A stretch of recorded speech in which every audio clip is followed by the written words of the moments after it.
Final guest that is the only person below White Holiday in the Comicsgate phone book. It's my favorite failed clone of Peter Sammetti. The YouTube sensation. How you doing, Conrad? Welcome to the show.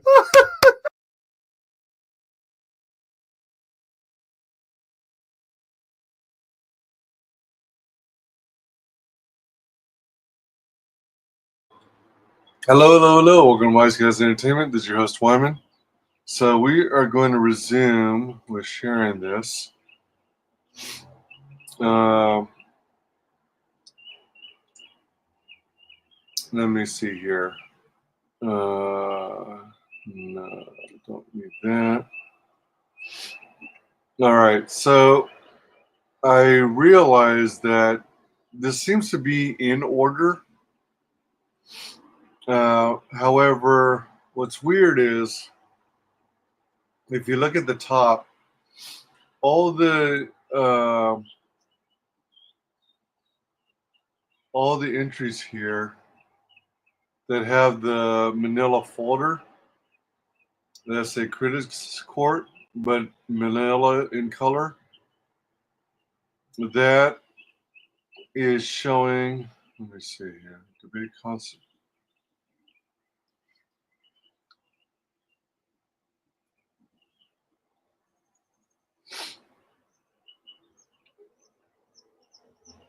Let me see. Those look like the main weekly streams. You got day one. Hold on. Day one. All right, count one. So day one was like the intro on the whole thing, where they just recap the, I think, 9 counts.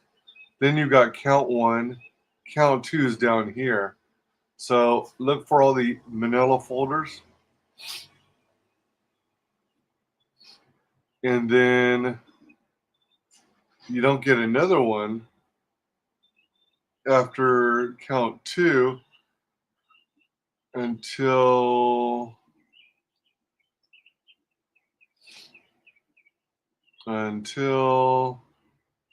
count 9. So for whatever reason, it might be part of the streams that got hidden. Maybe there were copyright claims or something and stuff that was played back. But it skips from 2 to 9. And then they have the special episode where the jury debates classified. And then you've got the verdict. Final episode is Disney guilty. And then all the rest of them are best of segments or clips. So those might have been used as shorts and stuff. So I guess we'll just make the best of it. We'll do what we can.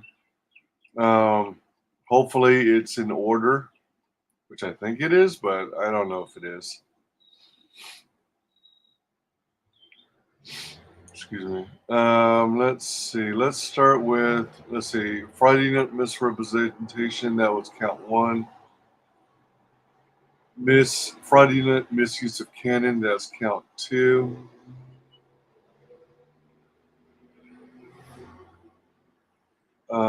Prosecution. Star Wars was DOA when Disney bought Lucasfilm. All right, so these are part of the misuse of canon. Debate.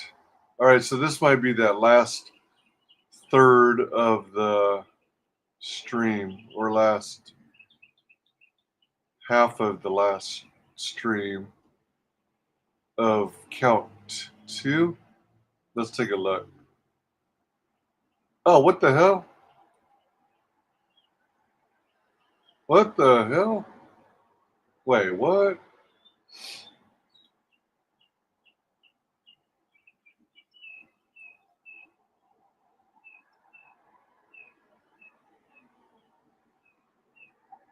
Pull that is shown in the beginning of The Empire Strikes Back, and why wasn't something like that used in Star Wars on the Death Star?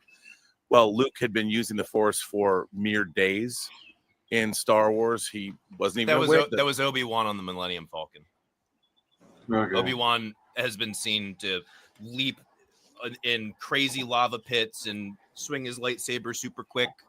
You know, he's done incredibly awesome stuff. He was there on the Millennium Falcon. Right, but well, we don't know where. he's referring. We don't know if he was in striking distance. Maybe they kept him back so he wouldn't be discovered.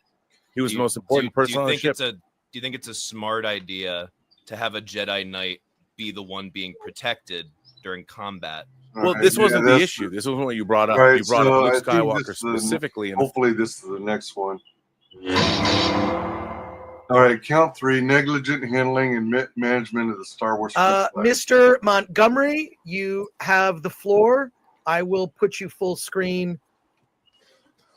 Thank you, Your Honor. Yes, I actually have irrefutable evidence. I'd like to go ahead and share that right now with you guys if I could. It'll be very quick, actually. Okay, if you guys can all, this is irrefutable evidence I'd like to share with you guys. Just, here we go.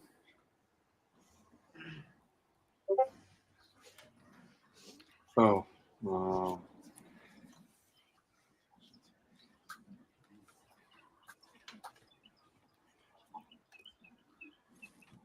Your Honor, I think that displays exactly what is completely wrong with what happened with Star Wars Disney. The fact that Luke Skywalker throws away his lightsaber should immediately, put Disney under. In fact, we should just go directly to the execution phase of the trial. Can we just, have them summarily executed, please? We have more charges to discuss. While I understand the evidence you presented, which is a scene from the opening of The Last Jedi in which Jedi Master Skywalker throws his lightsaber over his shoulder. We're looking for a much more compelling argument here, sir. I'm sure we'd like to hear more of your argument. Okay, so here's what I would say. And listen, I've got other witnesses. We're going to have today with us, we're going to have Luke Skywalker himself will be providing evidence, as well as the wife of George Lucas. But before we get to that, I just want to simply say that on October 30th, 2012, when Disney bought Star Wars for approximately $4.5 billion, Bob Iger was extraordinarily excited about this opportunity. Less than 4 months later, a plan was laid out. The problem is that Bob wanted his money back, and he wanted it back quickly. And he didn't take into consideration the fact that Disney, throughout time, has always taken approximately 3 years to produce each of its films. So if you go back to the original, episode 4 was put out in 77, Empire 80, and Jedi in 83. And even the prequel series was done in 3-year increments. But Bob Iger wanted something else. He wanted Disney done quickly. And when he did that, he decided they were going to be put out every 2 years as opposed to every 3 so that they could get their money back even faster. And here's what Bob thought. He said, doesn't matter. The fans are going to show up no matter what we do. And when Kathleen Kennedy was brought on by George Lucas to head the franchise and to be the Kevin Feige, so to speak, of Star Wars, she did not have the experience nor the expertise to be able to do so, nor was she a fan of Star Wars in such a way that would allow her to put Star Wars first and the fans first. I would like to show you that as evidence here from Mark Hamill himself. Please present your evidence. Takes too long to share these screens. Yes, Your Honor. Okay. Take a look at what Mark Hamill himself had to say here with Rian Johnson, who is the defamed director of Episode 8. Now, if I'm Mr. Montgomery, there's a icon in the lower right of that video image, which you could go full screen. That may help. There. Yeah, let's do that from now on. If we'll be this goes to everyone, please, that we'll be sharing evidence in this trial. Thank you, Your Honor. Thank you, because I have no clue as to what the hell I'm doing. So thank you very much. Here we go. Can I just say, though, a lot of times I would say to Ryan, we got to think about the brand. And he said, no, we got to think about the story, and we got to think about our movie. Which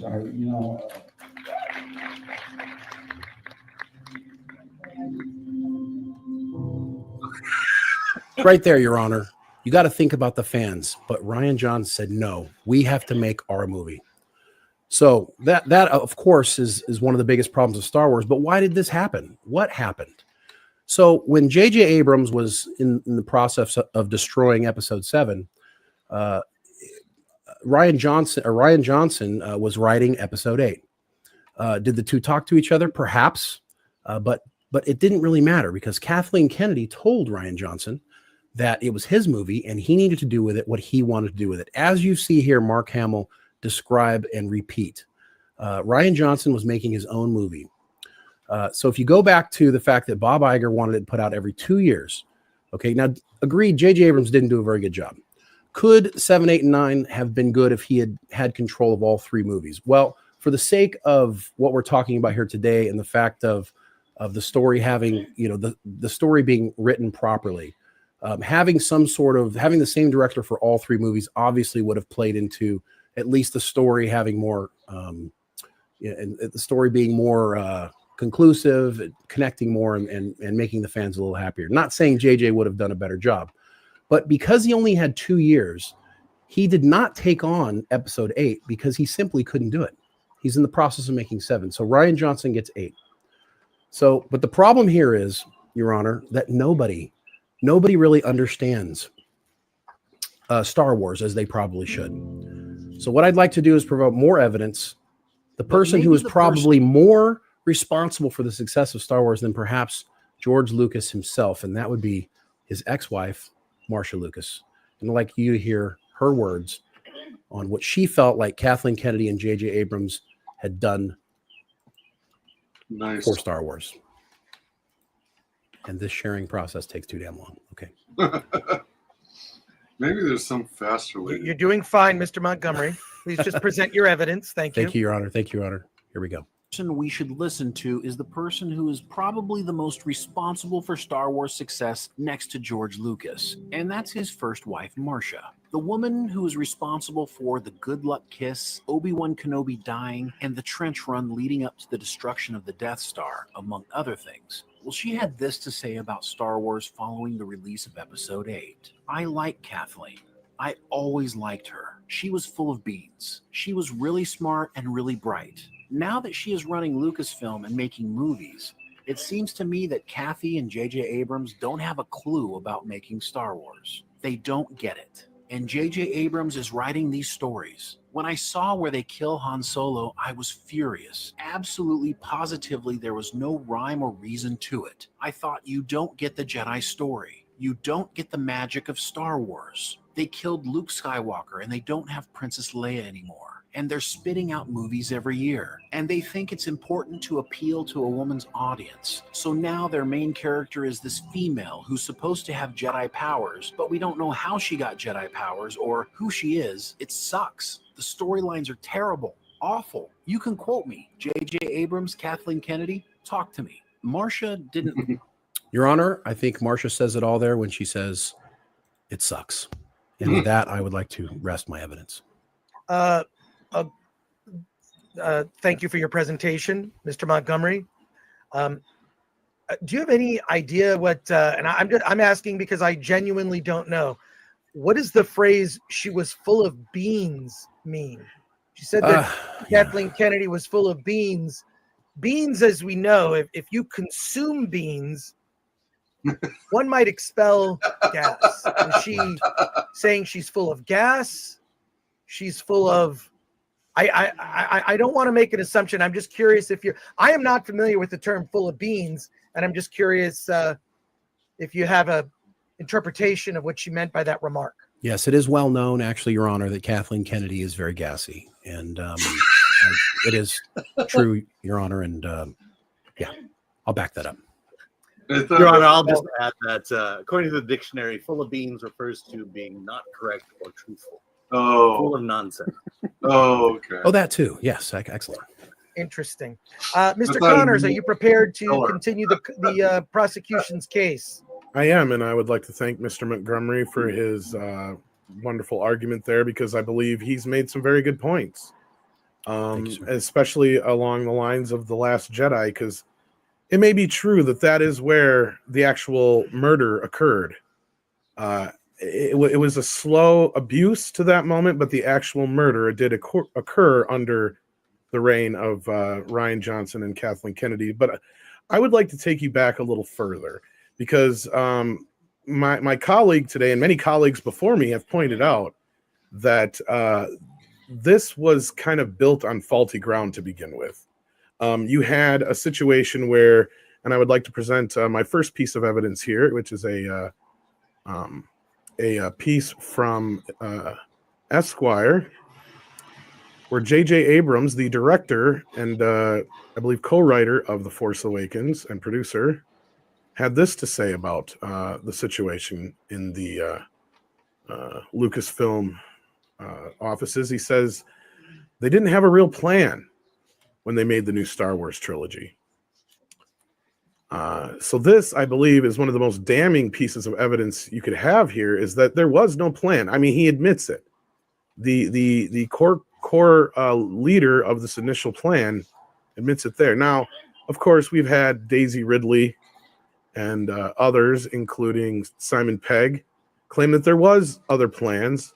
But regardless of those plans, as my colleague had pointed out, so rightfully so, were put to rest, just like the soul of Star Wars with Mr. Ryan Johnson. And I know some other arguments have been made before about, oh, this was already dead, when it was clearly not dead, or Disney wouldn't have paid the money they had paid for it. Exactly. If it was the case, that I believe so. And really, we have another problem here, and the legacy beyond the movies, right? What was the idea here that we had? And that was that you would want this seed to grow into a forest of Star Wars films. Well, what we've had here is a problem, and this problem is this revolving door. And you'll hear me bring up this revolving door quite a bit, because I myself have coined a term, or a saying, I should say, where I've said Kathleen Kennedy has fired more people than she's hired. And I know that may sound funny because it is meant to be a bit in jest, but at this point, it's not inaccurate. And I give you also now the second piece of evidence I have here, and this is a long list. Could you share screen, Mr. Connors, so that we can all share in your evidence? Yeah. I am. Oh, thank you very much, Mr. Connors. Did I not share the last time too? Oh, you didn't share the last one. We weren't able. Oh, I'm so sorry. I thought I did. We can go back and we can look. Okay, at well, I'll allow it. all right, I'll reshare those real quick just so you all in the audience can see here. We have this would be the piece with Simon Pegg here. Yeah, please share your last piece of evidence for our jury to examine. I thought I had. That's my fault. That's fine. And then prior to that, we had more relevant let me see here, where did I put it now? Of course, now I lost the one. But yes, that was the Esquire piece, and then the Daisy Ridley piece as well. And then we have now my next piece of evidence, which will feed into more, is this laundry list. I want to bring this up here. It just came up real fast. Because what we have here refers to what I mean when I said Kathleen Kennedy has fired more people than she's hired. And this is not even a complete list, folks, as you'll see when we get going here. We have the 2 completed projects, The Force Awakens and Last Jedi. These were completed by their original directors and creators. But other than that, none of the other projects under Lucasfilm and Disney have had any success. And I grant you this. I give you this evidence right here. We have Gareth Edwards, who was working on Rogue One. He was removed. Josh Trank was supposed to work on an earlier Boba Fett project. He was also removed. Lord and Miller were removed, and this is, and I insert this into evidence via the brother of the director, Ron Howard himself, that Lord and Miller had shot for 88 days on the project before they were removed. Now, for the court, for those in the jury who may not know, an average film, that is pretty much the time you need to shoot one. So that means they pretty much had almost shot this entire film when they brought in another director to completely reshoot the film. We also have Colin Trevorrow, who wrote Duel of the Fates and was meant to direct it. He also was let go when J.J. Abrams was brought back in to clean up the mess that Ryan Johnson had created with The Last Jedi. Then we have Stephen Daldry, who was supposed to be working on an Obi-Wan project. He did not make that project. James Mangold, who is recently worked on Indiana Jones, was also attached to a Boba Fett project at one time. Benioff and Weiss of Game of Thrones fame also had a project that was canceled. Patty Jenkins of Wonder Woman fame also had a very high-profile project get canceled. J.D. Dillard has also had a film project canceled. Kevin Feige and Michael Waldron have now had a project canceled. Damon Lindelof and Josh Britt Gibson have been let go from the Ray project. We also have since learned about David Gordon Green, who also had proposed a project that did not go forward at Disney as well. So Lord knows how many more victims there are behind the scenes of this huge injustice by Disney, where an entire generation of directors and creators have not been able to put their voice into one of the biggest pop culture franchises of all time. This is an injustice beyond any injustice before when it comes to this franchise, regardless of what damage George Lucas may or may not have inflicted prior to this. I don't think the denial can be made that this has gone nothing but in the wrong direction. And we brought up time and time again, the prosecution has brought up, and the defense for that matter, about this idea of the feminization of Star Wars, which is really hard to deny. It's become a problem. In fact, we even have high-profile papers like my next exhibit here. You have Business Insider bringing light to the fact that Bob Iger has a Star Wars problem at Disney. And this was already back in November of 2022. This has been an ongoing thing in all of the major trades when it comes to Star Wars. They have a problem. And that problem is a franchise that they killed. And that is where I rest my case, Your Honor. Mr. Willie. Yes, I'd like to ask Mr. Montgomery, where's the proof that Kathleen Kennedy told Rian Johnson to make his own movie? The proof is actually in several interviews. You even heard it from Rian Johnson there himself. So he said there that, he was encouraged to, we need to make the movie for ourselves. And in several interviews, Kathleen Kennedy has talked about how she gives all of her directors the power to do what they want to do. I'll have to go back and I can produce this as evidence later. The evidence that was used actually to make that video, which was made about a year ago, where she did provide evidence that she had encouraged Rian Johnson to make the movie his own and she's not wrong. I mean, when you think about it, all of the movies that she produced before, Kathleen Kennedy, prior to working on Disney, was a fantastic producer. She's attached to many great movies. What is it about those movies that were great? Well, they were independent franchises, independent movies. And she wasn't responsible for the creative guidance of those movies. And she is the Kevin Feige of Disney. And so she failed. And so that I can provide that evidence though for you, Your Honor, if you'd like that. I also provide my other piece of evidence I did bring up earlier. I'll just present it here now. And that is that the whatever plan was in place with J.J. Abrams was thrown out the window, according to Daisy Ridley and Simon Pegg. If you want to share this Den of Geek article that I mentioned earlier that I didn't get a chance to show. And that clearly says there was an origin plan and it got tossed out the window. Well, who tossed it out the window? Mr. Johnson. So I don't think if he wasn't given carte blanche, then that wouldn't be the case. At least that's my interpretation of it. I concur. Thank you, Mr. In Connors. fact, I could back that up. Mr. Ng? Sorry, Mr. Ng? I can back that up with the interview. Yes. Oh, I'm sorry. Yes. In the interview with Wired Magazine and J.J. Abrams, he states, and quote, Rian has asked for a couple of things here and there that he needs for his story. He is an incredibly accomplished filmmaker and an incredibly strong writer. So the story he told, what we were doing, and went in the direction that he felt was best. But that was very much in line with what we were thinking as well. Now, here's the important part. But you're right. That will be his movie. He's going to do it in the way he sees fit. He's neither asking for nor does he need me to oversee the process. And that's a direct quote from J.J. Abrams.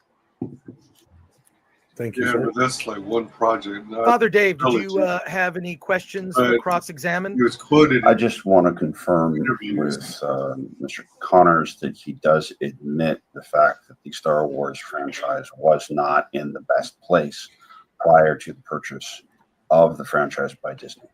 Oh, it was in a great place, actually. I did admit that it was not in the same place it was before, but I also did enter into evidence that the fact that it was sold to Disney for $4.05 billion and the fact that it was still a flourishing franchise. The Force Awakens was the highest grossing movie of all time is my next piece to argue that point.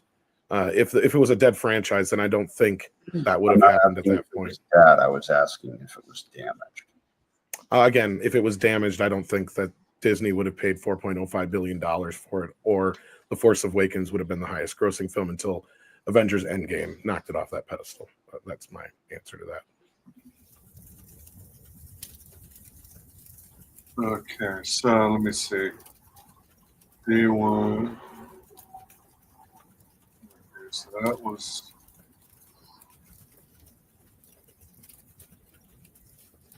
So that's prosecution. Do you know what's actually in your tap water? Shoot. My name is Johnny. I am an engineer, man. and I've been on a mission for the last No. 15 years to make professional water quality testing and analysis.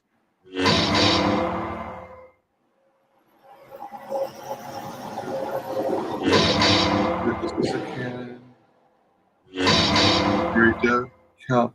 Wait, what? That's 4? How did the highlights go to the all right, there's 3.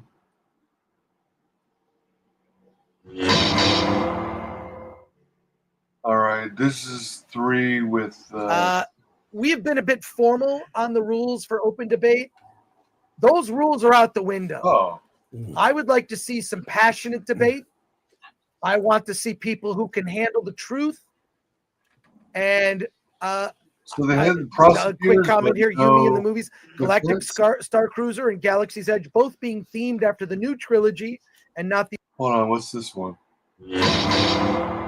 3 negligence. So according to Lucas, all of Star Wars was planned out. The original is this trilogy the as defense? well as the prequels.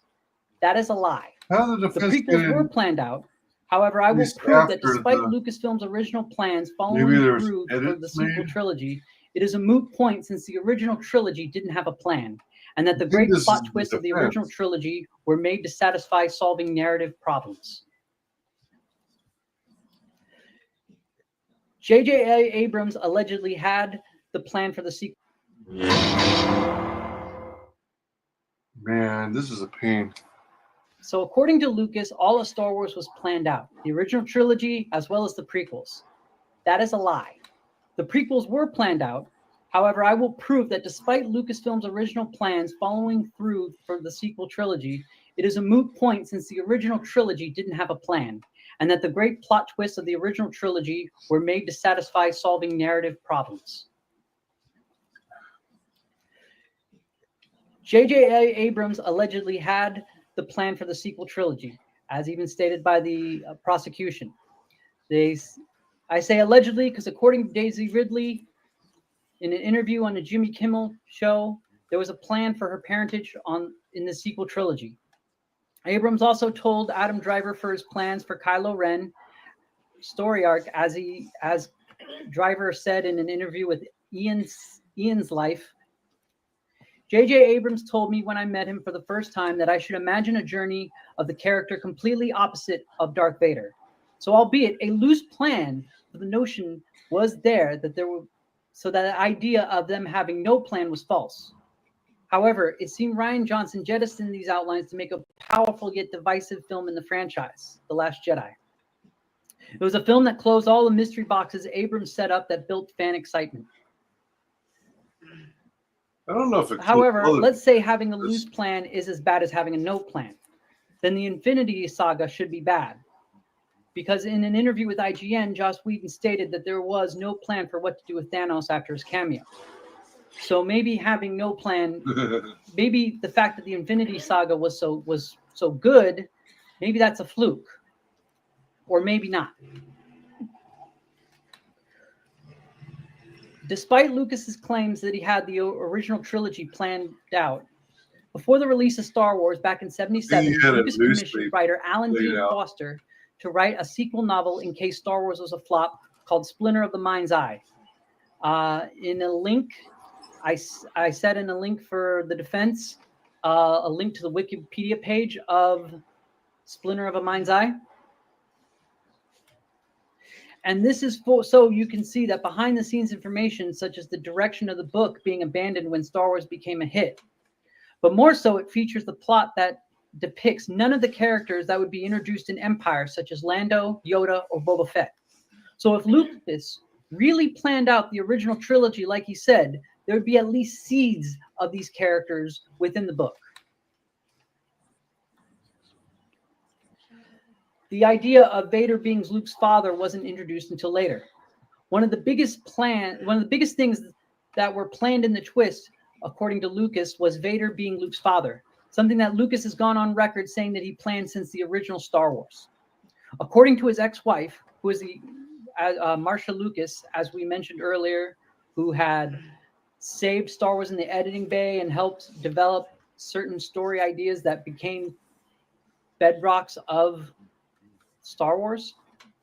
In the docu-series Icon Unearthed, as stated in the Inverse article, according to the Inverse article interviewing the director Brian Volk Weiss, George Lucas was struggling to come up with some kind of big twist for Empire's third act. While stuck, Marcia and Lucas invited screenwriters Willard Huck and Gloria Katz over for dinner. The couple had worked with Lucas before, including an uncredited rewrite of A New Hope. When Lucas described his struggles with the Empire story, Huck joked, "You can always make Darth Vader Luke's father." And this is also evidenced in the original screenwriter Lee Brackett, who wrote the first draft of Empire Strikes Back. There was no mention of Vader being Luke's father. Oh. In fact, if I can share another screen, in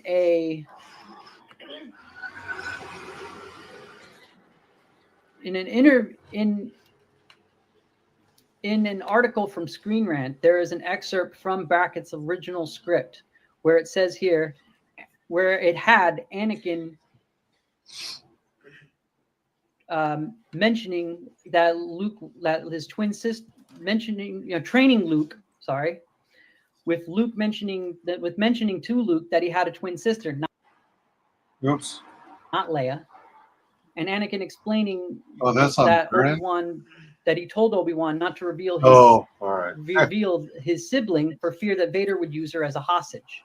And here's the depiction as well. Anakin: "You've grown up well, Luke. I'm proud of you. Did your uncle ever speak to you about your sister?" Luke: "My sister? I have a sister? But why didn't Uncle Owen?" Anakin: "It was my request. When I saw the Empire closing in, I sent you both away for your own safety, far apart from each other." Luke: "Where is she? What's her name?" Anakin: "If I were to tell you, Darth Vader would get that information from your mind and use her as a hostage." Not yet, Luke. When it's time, Luke, you will take from me the oath of a Jedi Knight. The question mark at the end? And for my, screen. And for my last bit of evidence is that Leia being Luke's sister was added later. Originally, Luke's sister was to be identified later, but Lucas changed his mind. In an anecdote, in the annotated notes of the script, Luke Skywalker made Luke and Leia's siblings out of a creative purpose, as stated in the annotated screenplays. In the end, I had a knowledge in the fight between Luke and his father of why Luke makes the final turn to the bad side of the Force and tries to kill his father. Director Richard Marquand was trying to block out the fight between Luke and Vader, and we got down to the point underneath the throne room there, and he said, the script sort of says that Vader says something that upsets Luke, or something vague like that. And we didn't have the actual moment that we needed where you got the sense that Luke is hiding. He's not going to fight him. He'd rather die first, and then something turns him and makes him fight. And in the process of evolving the script and evolving the importance of Leia as his sister, it'd be sitting right there in front of my face, and became obvious that turning her to the dark side would be the thing that sends Luke off. So my point being, oh, whoops, let me go back to this page. So does Lucas not having the original trilogy plan out change the quality of these films? I'd say no. Does it make Luke a liar? Does it make Lucas a liar? That's not what this argument is about. However, it is for the best that the original trilogy wasn't planned out. Look at the divisive prequels as evidence of that. To quote the commenter Joseph Reinman from Chiara, you need to understand that the original trilogy wasn't envisioned to be a trilogy. They made one movie they were sure was going to flop, then kept their fingers crossed that they'd get another one. When the movie turned out to be a hit, they got to do Empire and planned to keep going for at least 3 to 5 more films, depending on how things turned out. Maybe what was part of the success of the original trilogy was that there were no guarantees that there would be another one. So they tried to tell the best story they could. Regardless, the idea of the sequel trilogy is somehow lacking because they didn't have an overreaching plan is moot. The best trilogy doesn't need one. Hey, Your Honor, I need to object on the relevance here. Willie, all due respect, can you offer the relevance of this testimony, please, sir? I would also like to object to the admission of anything from Lee Brackett's Star Wars script because Anakin was not named in that script. Mr. Willie, your response? The jury is listening. Sure, absolutely. So the point I'm making is that the fact that the original trilogy, that the sequel trilogy didn't have a plan it's moot point because the original trilogy didn't have one. Now the fact of the sequel trilogy being good or bad, that's a matter up to the audience for taste. Because as you can see, both trilogies, they have their fans. If I may, this goes to the idea of mismanagement and negligence. Exactly. Because if the Star Wars original trilogy could go off and be the creative and financial success that it was without a plan, basically making stuff up as we go, then we can't call that very same style of filmmaking with what Disney did with the sequel trilogy negligence or mismanagement. That's the point. Well, you have. I would argue that, as the creator of a product, so as George Lucas is the creator of Star Wars, and as he's creating the original trilogy, which we got to remember is we don't have a franchise yet until he starts telling the story. So once he creates his trilogy, no matter how many times he's changed it or whether it's planned out or not, once the creator has turned over the product to other creatives, it's paramount that those creatives, as we've seen in IPs like Star Trek, it's critical that the canon or that the story that is followed, the respect of what's happened before is followed. And would it still be Star Wars if somebody just decided to say, well, I'm going to do what George did and I'm going to make it whatever I want it to be? Well, you get from reading the synopsis of the plot from Splinter of the Mind's Eye that he did allow people to go their own way for telling the story, and he actually just rejected the entire book. So are you basically then saying that as the creator, he has the right to say what is canon and not canon at his will at that point, whether something has come out into the public eye? That's his prerogative as the creator, and I think that's what my colleague was arguing at his point, but I don't know if we were ready for a rebuttal on their argument yet, so I have no questions at this point. Let's move on to Father Dave and comments you'll say before we take a brief recess, and then we will have open debate as well as comments from our jury. And I want to thank the over 800 members of our jury. Normally the limit is 12. There's no limit on Critics Court. Father Dave, you have the floor. Thank you, Your Honor. I would like to remind the jury of the actual count against Lucasfilm. Exactly, Dieter. And that is they begin to negligently handle and manage the franchise. Guilty. And some of the reasons pointed to by the actual charge are hiring hack activist writers, the decanonization of the EU, and the plagiarization of old plot points, causing the franchise to never attain the box office potential it could have had. Now, as the prosecution pointed out, episode 7 had a box office of $2 billion. That's not mismanagement, and that's not negligence from a business point of view.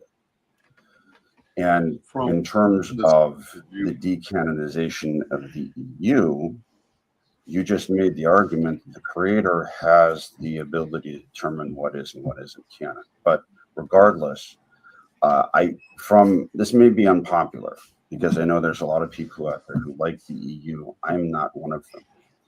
I was actually quite pleased that Disney made the business decision to clear up the canonical gray area that was the EU, because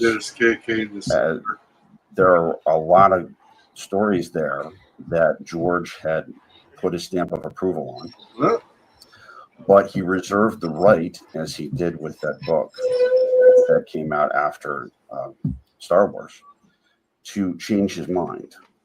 And so therefore, while technically canonical, there were also technically not canonical if George had to say so. So in order to free up any confusion, because there's a lot of Star Wars books, Disney made the business decision to say, okay, we're not going to consider the EU canonical just so that we can move forward in a way that will get people a new Star Wars movie as fast as possible. And so that was a business decision that was made. It didn't prevent them from going back and using stuff from the EU. It just cleared the way to make the picture clear. This is not canonical. Disney Star Wars is going to do something new and hopefully fun. And as far as plagiarizing old plot points, I made the case in episode 2 that the format of storytelling that George started with Star Wars and continued with prequels, there are certain plot points, certain leitmotifs that happen in generational stories. And he had those same plot points in the prequels as he did with the original trilogy. The fact that J.J. Abrams chose to do something similar with his movie that made $2 billion copy is, again, not negligence. It's not mismanagement. It's stupidity and craziness. While many of us may be disappointed with what Disney has ultimately done with Star Wars, we may not like the finished product. We may not be happy with the way that this trilogy ended up. It's you still haven't really shown that this is negligence. You really haven't shown that this is mismanagement. This trilogy made a lot of money. Yes, some of us don't particularly care for it, but mismanagement and negligence are not things I think you can accuse Disney of. I rest. Mr. Connors.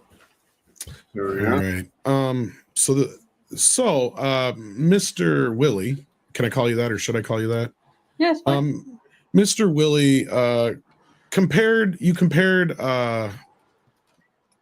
the loose plan to the Marvel Universe, and Thanos's role in the Marvel Universe, which I'm not so sure is a fair comparable assessment to an entire franchise to one storyline, because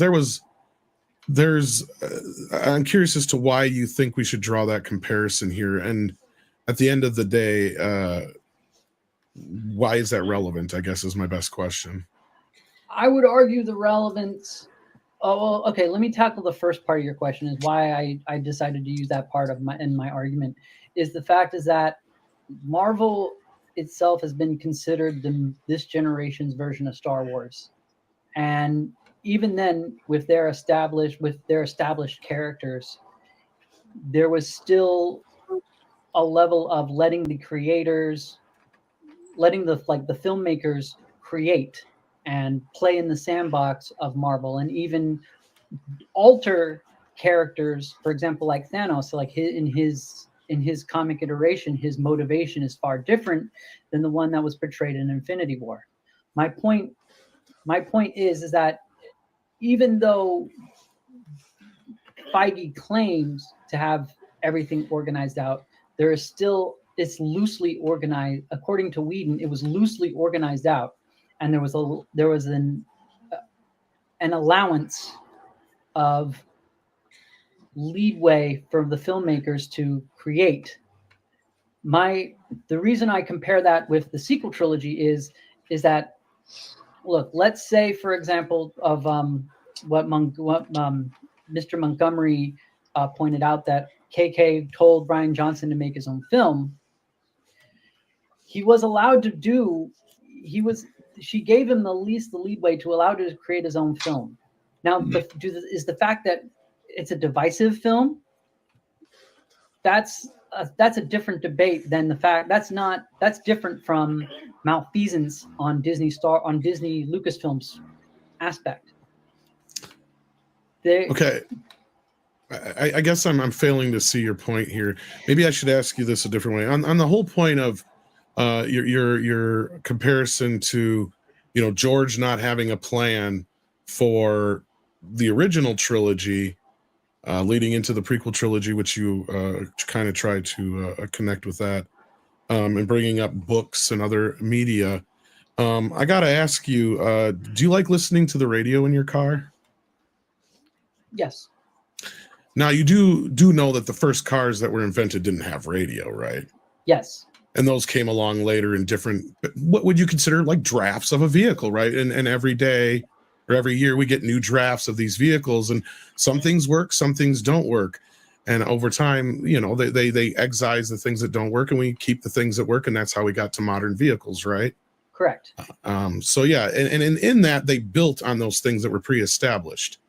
And of course, like I said, that original vehicle didn't have a radio. I'm sure it didn't have air conditioning or windshield wipers as well. Neither seatbelts. Exactly. But eventually they did. And at this point now, I guess my question to you is, why do you think that the inventor of the car should be brought up or responsible for anything that, the individual who created the windshield wiper would do? Like if a windshield wiper were to kill somebody, why would the inventor of the car be responsible for that? Wouldn't you think that the manufacturer of the windshield wiper would be instead? Well, what I would argue with that is that while Mr. Ford invented the car, after a while, his invention, his creation was allowed to permutate, and so we got different types of vehicles, like motorcycles, like seatbelts in cars, radios, etc. So my point is the fact is that it's Disney is the creator of the sequel trilogy. They are now the owners of Star Wars. It's no longer George Lucas. Just like how after the patent ran out for the car was no longer owned by Henry Ford. So okay, I guess here's the thing though, is once the windshield wiper worked, they didn't really change it too much over time, right? They kept it the same. They moved on to other things, right? So I guess I'm just failing to see why the inventor of the car, in this case the inventor of the franchise, George Lucas, seems to be the defense wants to put him on trial when it's his creation that was killed. So I guess I'm failing to understand where the argument is coming in here in a lot of your basis for your argument. Sorry about that, but I'll turn it over to Shane at that point. Thank you. No, you're fine. I would argue is the fact that the sequel, that Star Wars is not dead per se. And also I would argue is the fact is that it is, why should we hold Disney to a different standard than we would for George Lucas, who also was working on that sequel trilogy. Willie, if you don't mind, Jennifer Lawrence. I think the analogy to the car needs to be expanded, because the car is something that the end user can actually manipulate and use the way they want to use it. That other comment might be correct. And this is akin to the idea of a fandom. The movie franchise has no life unless it has a fandom. And the car has no life, has no commercial value unless there's an end user, and that end user is willing to do things with the car. And so at the end of the day, the fact that we're even having this trial, at the end of the day, that there are facts that the people like myself who are not particularly happy with the products that Disney has produced over the last 10, 15 years, are willing to sit here and have this discussion in hopes that we get a better Star Wars is proof positive that Star Wars isn't dead. And again, the whole automobile thing really kind of fails as an analogy, again, because the end user my car's full of beans. There's all kinds of people that are not car manufacturers that actually do stuff for cars. I have windshield wipers, for example, that have been improved upon since the first windshield wiper, specifically to be able to wipe away water in a much more efficient way. And that particular company has nothing to do with the company that produced my car. So it's not a really good analogy to use. Well, let's use your analogy, Father, if I can. And thank you for that's. I love that you say you want Star Wars to be alive. We all do. We want it to continue. And I'd like to thank my esteemed colleague, Mr. Connors. I would like to quickly refute some of your evidence that you came with, Father, when you talked about the box office results being.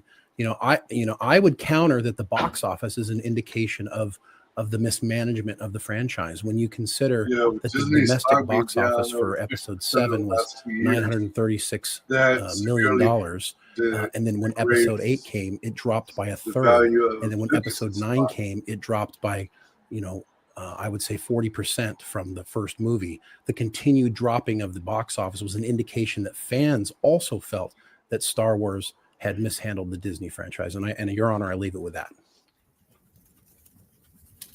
Okay, so next should be the open debate, I believe. Oh man, where's the highlighted point? Is this it? Yeah, number 13. Hi, I'm Damien. This is Nate, and we are Curio Puzzles. And this is Adam, our second. One that we have been a bit formal on the rules for open debate. Those rules are out the window. I would like to see some passionate debate. I want to see people who can handle the truth. And a quick comment here: Yumi in the movies, Galactic Star Cruiser and Galaxy's Edge, both being themed after the new trilogy and not the original trilogy, is all the evidence you need for negligence. Perhaps a comment to keep in mind. It is now open debate on count 3 and count 3 and actually any count in the trial. Open debate, which will go for the next 30 to 40 minutes. Anyone who would like to begin? I actually would like to begin for the defense. I have a question for you. I have 3 strikes, and I believe this is the reason why count 3 100% is proven here. Bob Iger's choice to create an impossible release schedule is the first strike. Every 2 years putting out a Star Wars movie, it just doesn't work. You need 3 years. Strike number 2 is Kathleen Kennedy not hiring a Star Wars expert to help advise and guide her team. And of course, strike 3 was not having a unifying vision that would properly tell the story in a way that respects the first 6 movies that came before it. Dave Filoni. I would. Oh, sorry. No need to apologize, Mr. Willie. Jump right in. I would argue all formal decorum. This is open debate. Okay, I would argue for your counts as such. Number one, with the release schedule, Marvel was able to release at the time when they bought Lucasfilm 2 movies a year, and were able to make money. So the fact that they did every other year, it was something doable. Number 3, they did have an expert in Star Wars. They had, now love him or hate him, Pablo Hidalgo wrote he sucks. Wrote books on the dictionary of Star Wars, or on the lore of Star Wars. Huh? Pardon? The show Bible, is that what you're talking about? No. Show He Bible? wrote books. No, he wrote books like of the Dictionary of Star Wars, or and I think he wrote another one about the lore of Star Wars. So in theory, they did have experts of Star Wars. Aggressive. Well, Kevin Feige was an expert on Marvel, right? And also a fan of the product. So the reason they could get out multiple films in such a quick amount of time was that he was managing it from the front. Hidalgo wasn't an upfront person managing this. Wasn't Kathleen Kennedy's right-hand man.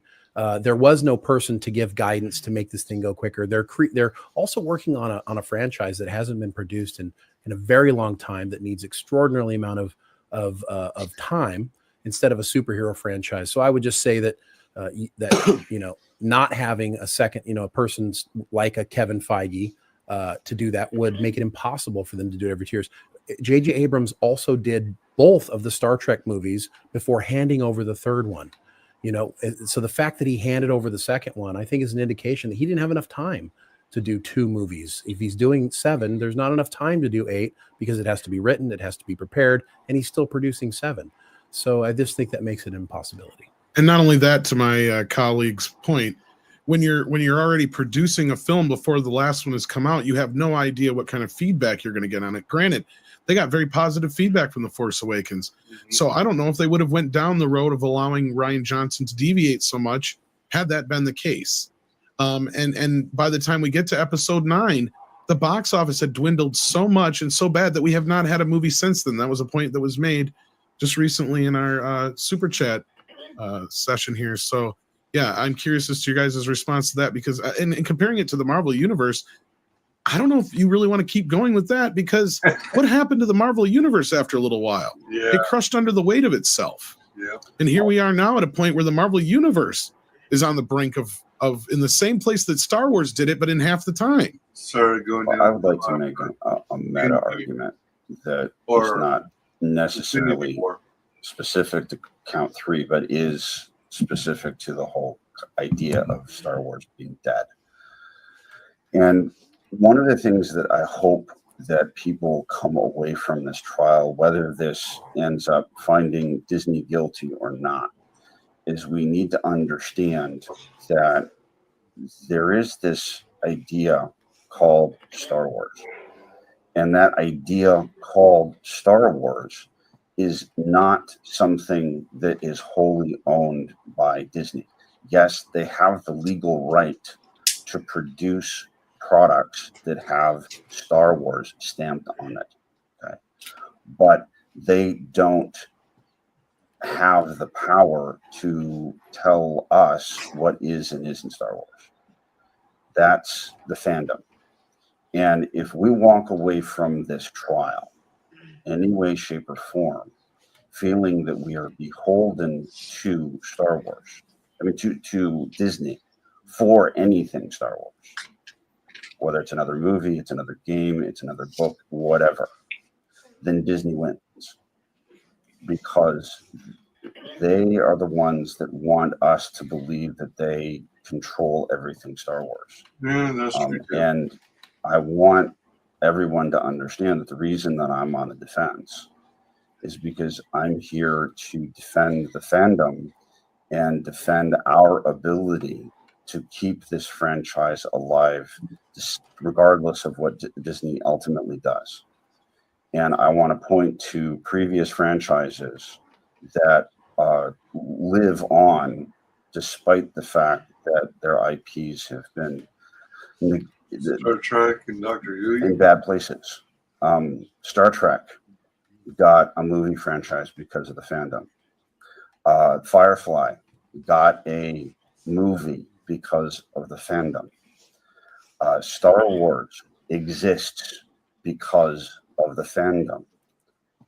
And as long as we, as the fandom, continue to hold the flame, continue to tell whoever owns the IP, whether it's Disney or somebody else, that we want good Star Wars stories and that we will pay good money for Star Wars stories, then Star Wars lives.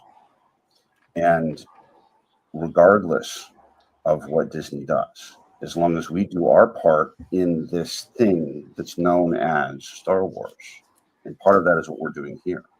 Well, I love the defense's positivity and outlook on this. And, you know, that's great. I mean, but at the end of the day, business is business and life is and death are what we're arguing here. And you can buy something, you can take it, and it is yours at that point. And Disney had that right to do whatever they wanted with it. And what they did with it is murder it, sadly. And that's the argument we have here. Because if there was a future for the franchise, it was dead with them. Okay. And art, as I've made the argument before, art is not something that exists in a vacuum. Art exists because it has an audience. And the way that that audience interacts with the art is determinative of what happens to that art. Okay. And I'm not going to argue about art because that's obviously the eye of the beholder. But I will say that I will give you credit earlier for saying that. And the beholder is the audience. Yeah. And I will say this. We're ultimately going to decide whether or not. And I totally agree with you. And I'll give you that point. And I will also agree earlier that maybe my car analogy wasn't the greatest. But I think there's a point that needs to be made here with that windshield wiper. What that windshield wiper was an improvement on the vehicle. It wasn't something that took away from it. It wasn't something that destroyed the car. Disney had every opportunity in the world to improve Star Wars, to build upon what was there, regardless of what state it was in at that time.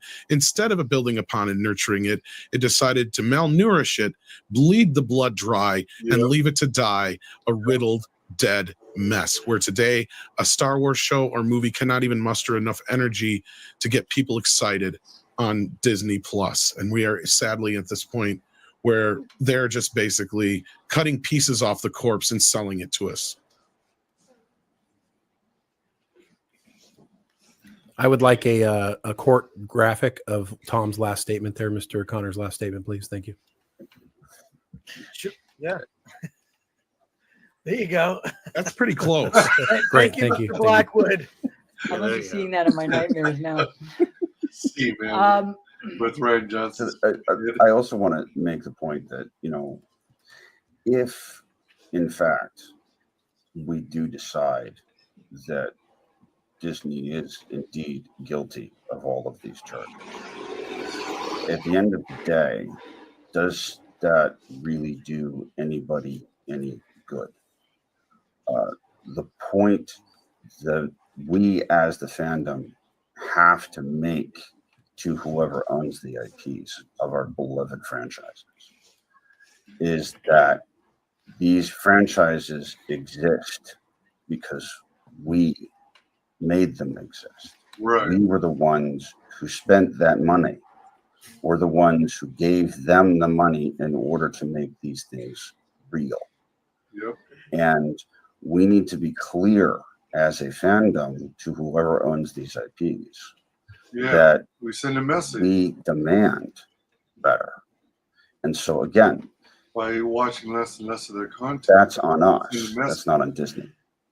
We don't. Well, the good news is, Father Tom, I do believe, I love what you're saying, because I feel the exact same way about Star Trek. But the reality is that, you know, the fandom does feel the way it does because the fact that they have failed to, you know, they've mishandled the franchise. If they hadn't mishandled the franchise, you wouldn't be having open court critics like we have here. We wouldn't have so much criticism. We would have more people at the box office. We would have more Disney movies.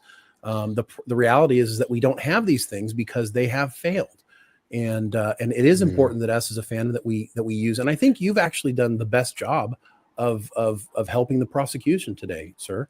I believe you've said that we need to, as a fandom, to speak up and to, you know, be true to what we believe and what we love, and we need to use our dollars and our voices and to show them what we like and what we don't like, and show up to the things that are good and don't show up to the things that aren't.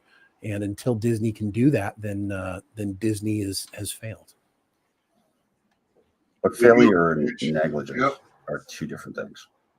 Well, and I think another thing to your point, sir, if I can add this to the evidence, not to get too formal again, but it was brought up by in the audience that Star Wars used to be the third highest grossing franchise of all times when it comes to these kind of IPs. Now, this recently came out, and it has been bumped down to 4. And this is when they've had more movies and toys than they've ever had in the history of ever. So if there really was a fandom there to support it, they're not there anymore. I don't think. I don't know if you can add that to the screen there, Alan, or not. There you go. As you see here, this is a recent release here from Title Max, and yeah, Star Wars is down there at 4th place, and it went from 3rd to 4th, and that's when it had more things added to the franchise, which should make it go up, and it did not, sadly. To where Winnie the Pooh, which has had very little to nothing come out in the last 10 to 20 years, is still still over top of it. That's pretty bad. And Mickey Mouse as well has overtaken it. Just to be clear, being the 4th top. No, it's 5th, but 4th, top grossing franchise in the world is dead. Just to be clear. Unfortunately, I think I know where you're coming from with your argument, but the fact that it was at that place before Star Wars was taken over by Disney, and the fact that it has now been demoted when there's actually more movies, more shows, more merchandise than there ever has been before, I think that's all the proof you need that this franchise is dead, and Star Wars killed it. Mishandled. And mishandled. And it was died due to mismanagement and negligence at the same time. You had several parties that went out of their way to do their own thing and were selfish.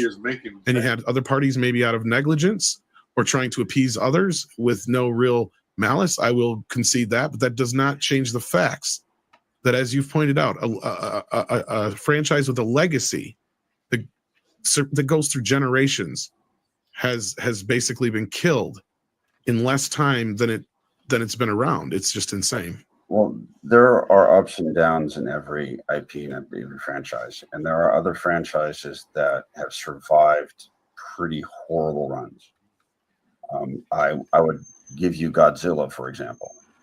Godzilla is one of my favorite IPs, and there was a run there where the movies that got produced were really bad, but it's still around today. It's still producing really good movies. Really fun movies.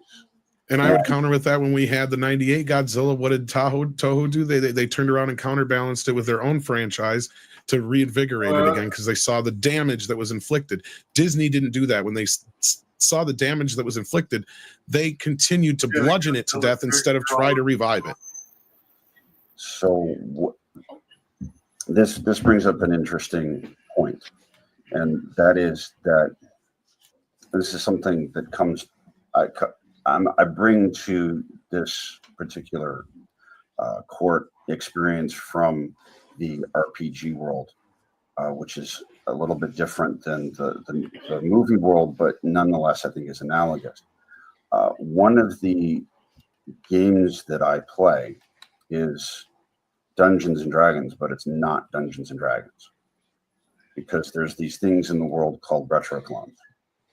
which emulate The Dungeons and Dragons from 1977, 1981, in 1984, not listening etc. to the fandom, And these are made by fans, putting for down the fans, fandom, and they keep the name game calling. alive.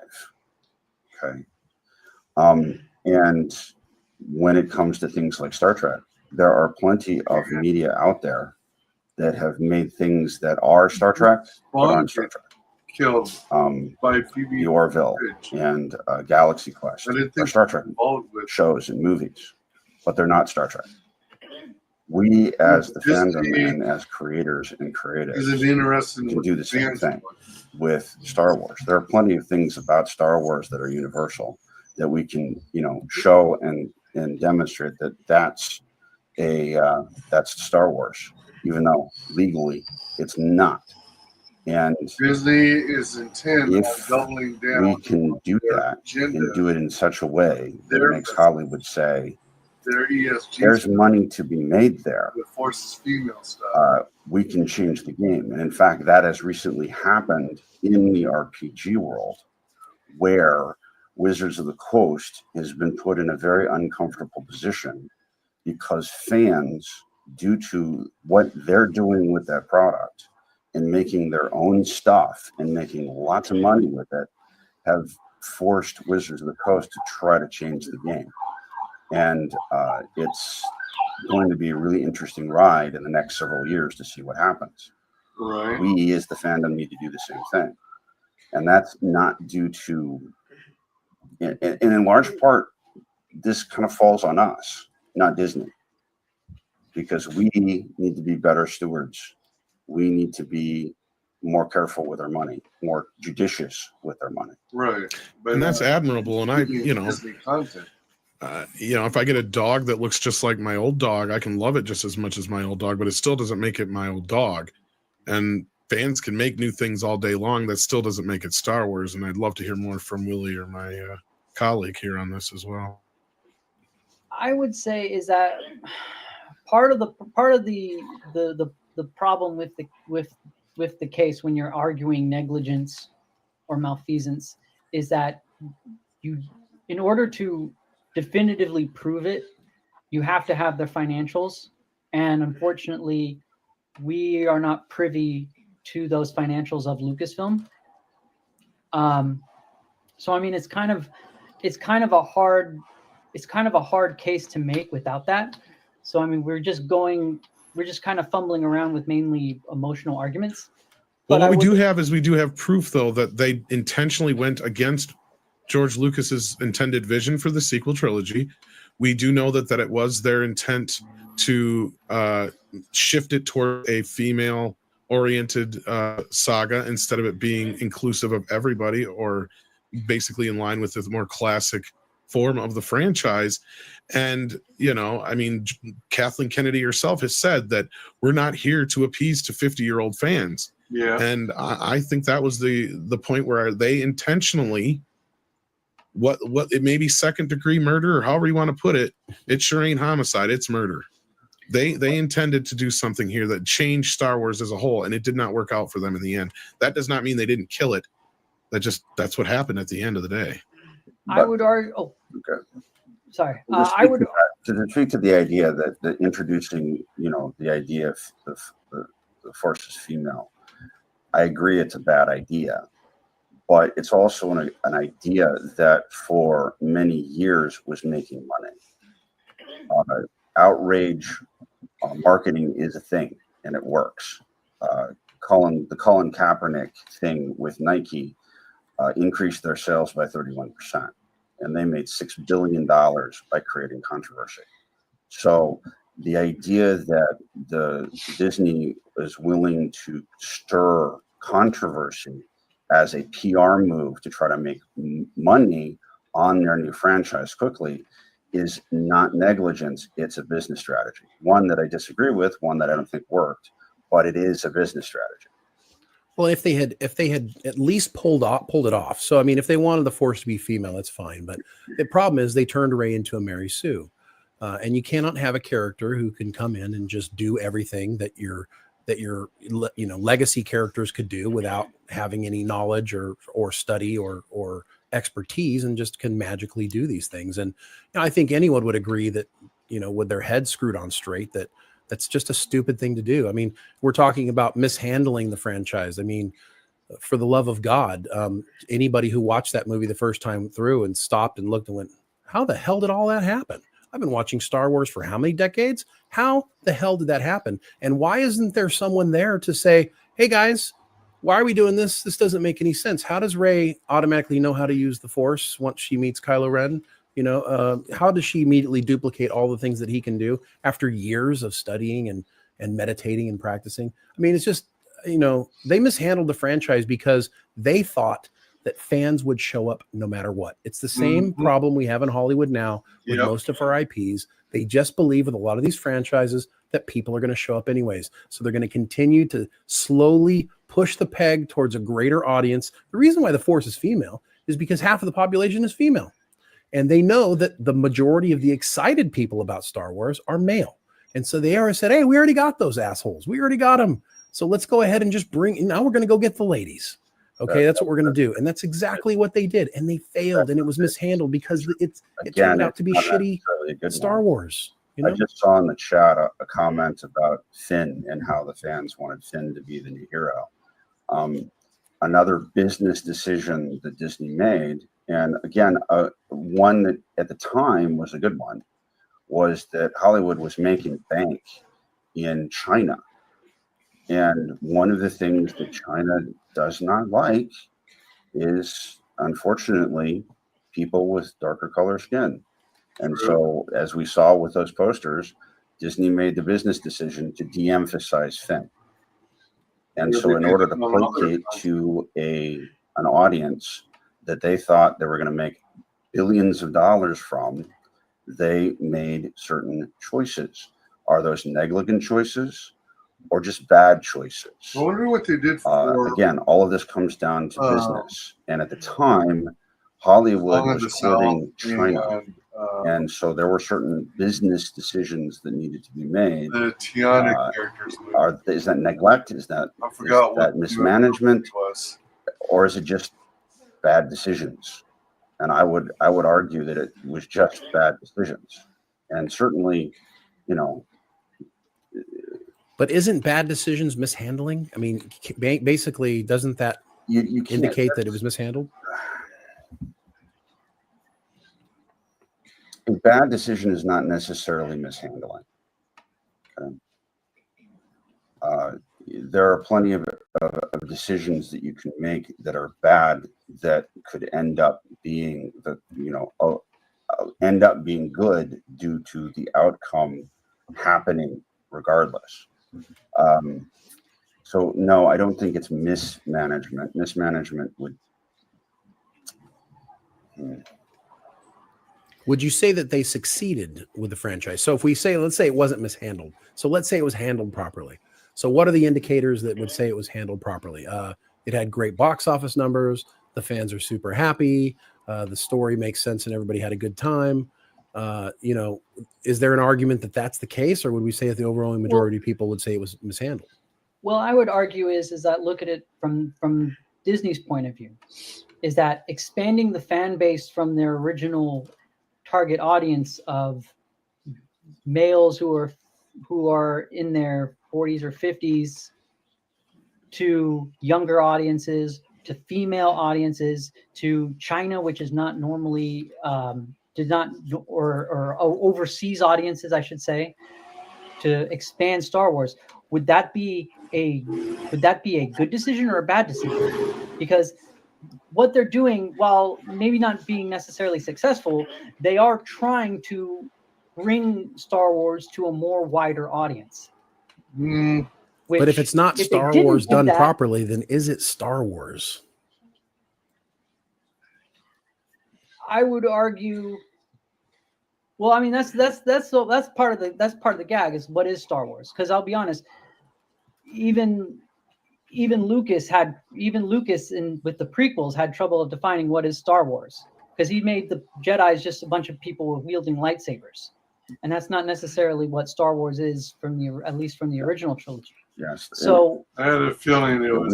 We had Han Solo in the first Star Wars say that being a Jedi was being part of a hokey religion. And where was the religion in the prequels? I didn't see any. So what is Star Wars is a legitimate question.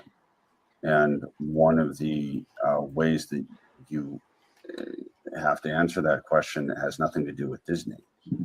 Well, George, I think, gets to George define did, it, right, but I Father? don't think they're Star Wars. I mean, I don't think you'd find anybody who would say that the Christmas special should, be Star Wars. Well, George would like to destroy it as well. What did he say? He'd love to go around if he had the time or the money and destroy every copy of those of the special. On the point of negligence and mismanagement, I think I have at least one main exhibit leading into others to add here to this, if you will, Alan. Basically, that is Kathleen Kennedy herself is generally out of the loop, it seems, and she's supposed to be the head of Lucasfilm and the producer of these movies. And there was a time where she didn't even know anything about the whole Carrie Fisher business in episode 9, and Carrie Fisher's brother even had to correct her on it. I mean, so that tells me she's not even paying attention to what she's supposed to be paying attention to. On top of let's jump ahead to another point where Miss Kennedy wasn't very observant of what was going on. She let an Obi-Wan Kenobi show go to the point where they had to rewrite it because it was too much like a show they already had in Mandalorian. I mean, to me, that is just gross negligence at this point. You have the person who's supposed to be in charge of this thing who can't even keep track of anything and doesn't even know what's going on half the time, it seems like. Well, I would argue is which unfortunately the article doesn't point out, and unfortunately we may never actually know, is how exactly was the Obi-Wan series like the Mandalorian. And it says in there that it was like the Cub and Lone Wolf aspect. Cub and Lone Wolf aspect, and I mean you look at the Obi-Wan series, and you can kind of and fans understandably railed against the fact that, like, oh wait, why isn't he watching Luke Skywalker, which was his whole point of being on Tatooine. So I mean, they, in kind of excising that part and trying to make that part different from Mandalorian, they ended up making something that the fans hate. I would argue maybe that it depends on what the script says and how the story went out, of how much similar or dissimilar, or maybe, who knows, maybe they should have just ran with it anyway, even if it was similar to Mandalorian aspect anyway. It's kind of hard to say without being either in the room or having the scripts on hand, to be like we got with Duel of the Fates, the episode 9. So I mean, it's part of the problem. I mean, that's also part of the problem with, like, how you said, how you had earlier, the people that Kathleen Kennedy fired. I mean, exactly what were their stories and treatments like? Could it be that the Star Wars we got was the best they were able to get because the talent pool was maybe not up to snuff? I can't believe turning Obi-Wan Kenobi into the Reva television show is the best that they can do, and I will venture that there's people sitting here in this audience who could walk into a writer's room and produce better product than came out of that Obi-Wan series. So I don't know if that's a good argument that there's not the talent available. Is there the desire to give the fandom what it is that they want? And have they yet figured out that they don't have an endless supply of money to which pull from? And at some point, there's going to be a reckoning for what they've decided to do.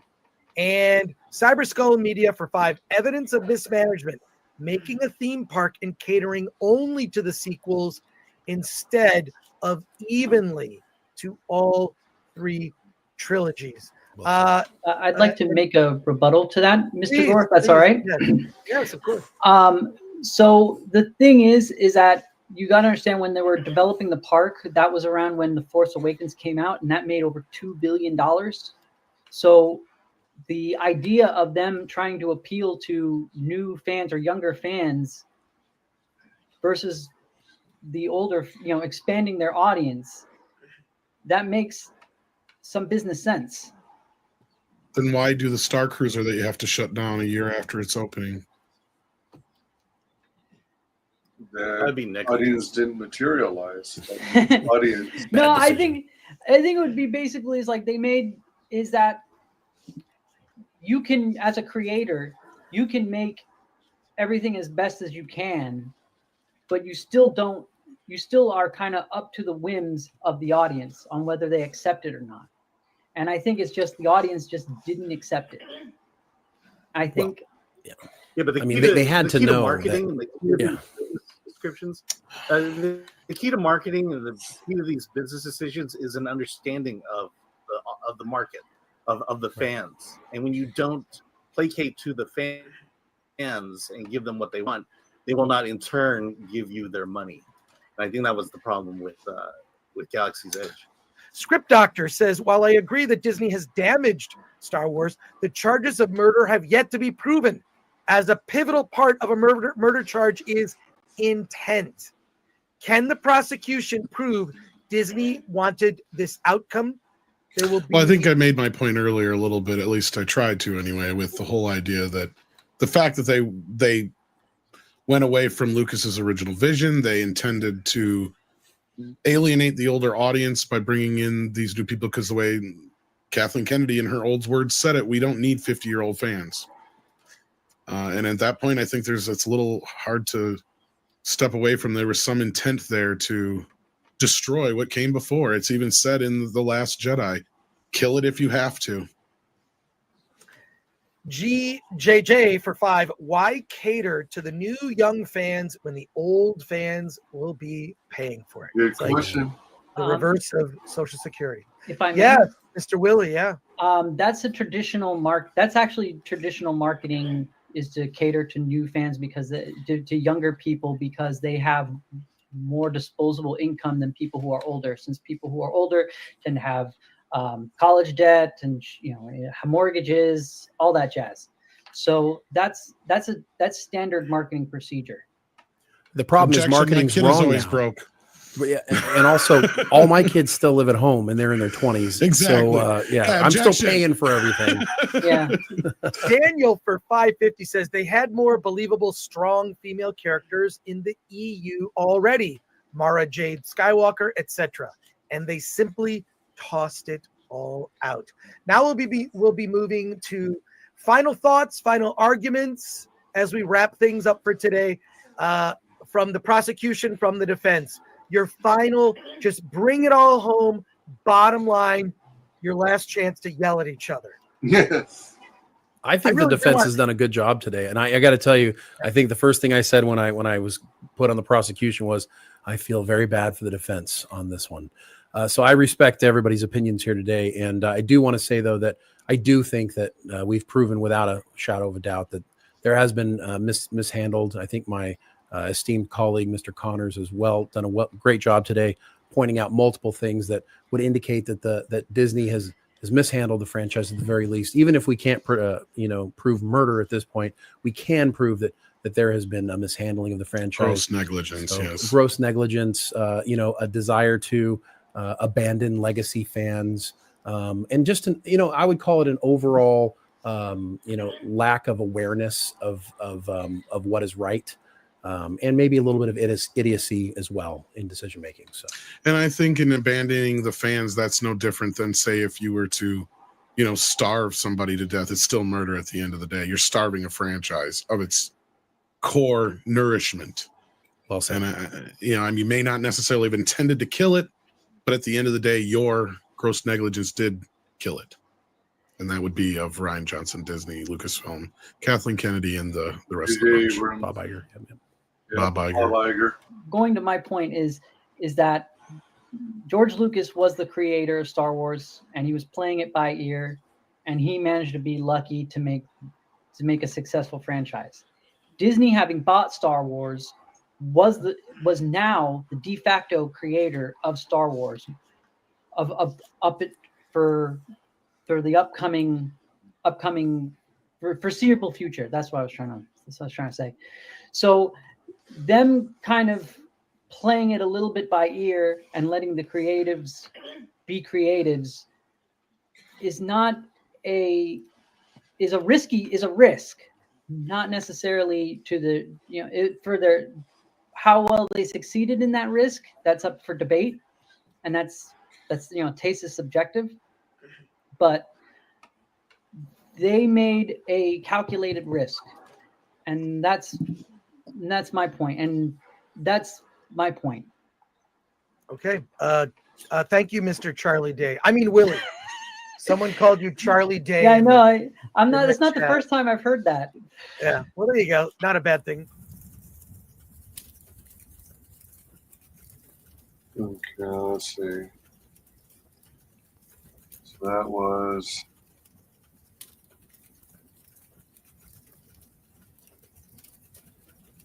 So now we go to 15. It should be. What does it feel like to step into the Athens tube? Kinda like revolutionary cage technology compressor. Malicious introduction of current day politics. Yep. Mr. Kinnell will begin. Mr. Kinnell, you have the floor. Well, thank you, Your Honor. Ladies and gentlemen of the jury, we are gathered here today to talk about the death of Star Wars. And at this point in time, when you look across everything, when you look at the ratings, when you look at the landscape, when you look at the fan reaction, and the lack of excitement, the lack of anticipation, all the failures that Disney Star Wars has had over the past 11 years, it is undeniable at this point that it's dead. The question is, was it murder? Was it manslaughter? Well, I'm here to show you the indisputable evidence that this was in fact murder. Now, regardless of whether you may or may like a character or a movie or, oh, this did well in the box office, this didn't do well in the box office. He's got a power tie on. When you look at the way that Lucasfilm went about this, when you look at some of these people, whether it's Kathleen Kennedy, whether it's Dave Filoni, when you look at some of the reactions that they've had, I am going to show you from the very beginning, this was always the intention. Let me read the charges just to remind the jury. Count 4. The film threat jury, on behalf of the citizens of Star Wars fandom, charges Lucasfilm Disney with the offense of malicious introduction of current day politics. On or about the 30th day of October 2012, Lucasfilm and Disney, Lucasfilm or Disney, did maliciously introduce current day politics into what should have been timeless storytelling and threatened audiences with accusations of racism when they did not respond positively to the message being forced upon them. Yep. I feel very honored to be here for Count 4 because, quite frankly, I think it is going to be obvious to everyone that Count 4, that Disney and Lucasfilm are absolutely guilty. But we are going to do our due diligence, and we're going to show you exactly that. When we're talking about current day politics, everyone understands what that means. We're talking about identity politics. We're talking about the culture war. We're talking about all these things. There's no doubt that over the course of history, over decades and decades, films have been inspired by what's going on during the day or some sort of, maybe there's some political lean to it, maybe some World War II inspiration for this or that. But it's very different than what we're seeing today with the introduction of this modern feminism at each and every opportunity, with the forced diversity and inclusion of characters because they're a minority, and then using these characters as a shield when they know inevitably that thing fails. And of course, the not so secret gay agenda. It is almost Pride Month, Your Honor. So I'm glad we can get this out of the way the day before Pride Month. So we didn't have to have a film threat rainbow. I might try to speed this Nevertheless, up. let's get into these things. I am sharing my screen right now.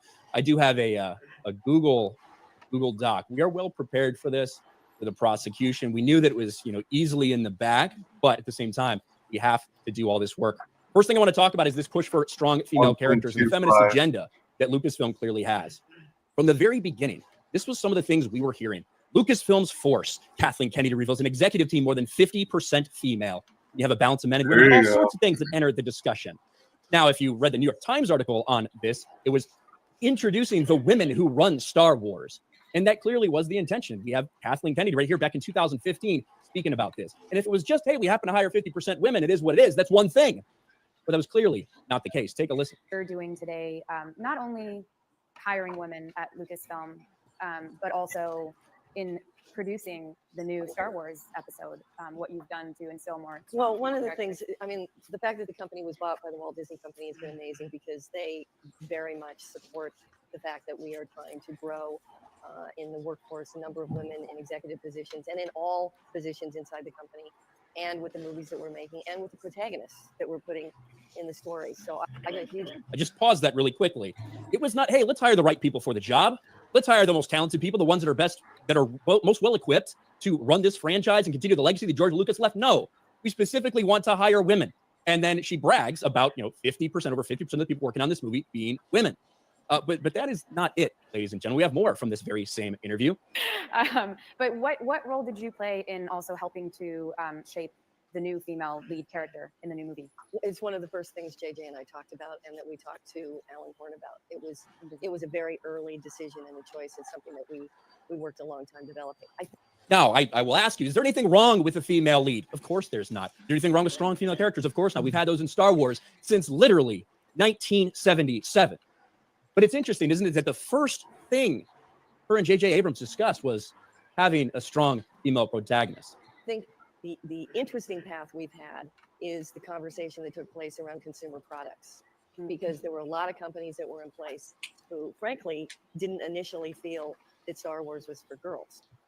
And when you have a company, Star Wars fans out here? Yeah. Yeah. Notice the 5 people that clapped at that. Very impressive. And when you have a company situation where between Lucasfilm and Disney, we were all looking at this situation and saying, no, with Star Wars, we have to change this. We have to make sure that we create products that are, in a sense, appealing to both boys and girls. What's wrong with that? I mean, now keep in mind, we're parsing Kathleen Kennedy's words here.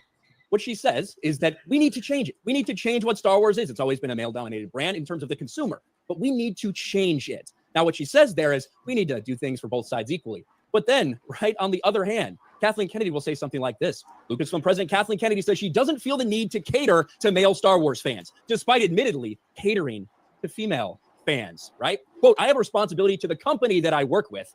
I don't feel I have a responsibility to cater in some way to those particular fans. I would never just seize on saying, well, this is a franchise that's appealed primarily to men for many, many years, and therefore I owe men something. You can already see where the agenda was and what was happening. But it doesn't just stop at Kathleen Kennedy. This is everywhere, okay? Dave Filoni, I know a lot of people love Dave Filoni. This is Dave Filoni at a women's conference, I believe in 2016. I believe this is the date. I could be fact-checked on that, Your Honor, but I believe it's from 2016. I want you to listen to Dave Filoni and what he says about what their agenda is for more female representation.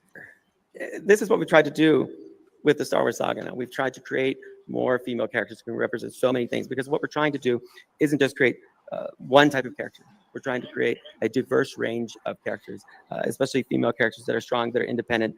When you look at Rey on The Force Awakens, she's a female lead in a whole new chapter of the Star Wars saga. We haven't done a movie for 10 years, and here comes a Star Wars film, and here comes Rey. And it's, what is it? Is it Panic in the Streets? Oh my gosh, a female lead in a Star Wars movie. And then the trailer for Rogue One comes out, and it's another female lead. Oh my gosh, how unfair. We've had probably like 2 million straight film cinematic roles where men have been leads, and now we've done 2 in a row that are women. Oh, too bad. Oh well, maybe there are more coming. I don't know. Listen to the disdain that Dave Filoni, the supposed savior of Star Wars for some people, listen to the disdain this man has for a fan base that is rightly questioning what's going on. When they've been told time and time again that there is an agenda, that they are pushing an agenda. And, that wasn't it. Dave Filoni had a couple more things to say. Created an environment where it's my hope. It's kind of just like Luke. All he did was open that door, right? He just opened that door, let Leia out, and she's went gangbusters. So this is how Dave Filoni thinks about Luke Skywalker. All he did was open the door for her, and she went gangbusters. That's what he wants to do for female characters.